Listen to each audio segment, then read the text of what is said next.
İtirazım var bu sonsuz kedere, feleğin cilvesine, hayatın sillesine, dertlerin cümlesine itirazım var. Yarım kalan sevgiye, şu emanet gülmeye, yaşamadan ölmeye itirazım var. Ben hep böyle yenilmeye mahkum muyum?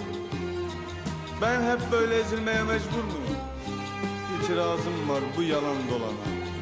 Benim şu dertlere ne borcum var ki tuttu yakamı bıraktı. Benim mutluluk ne zorum var ki bana cehennem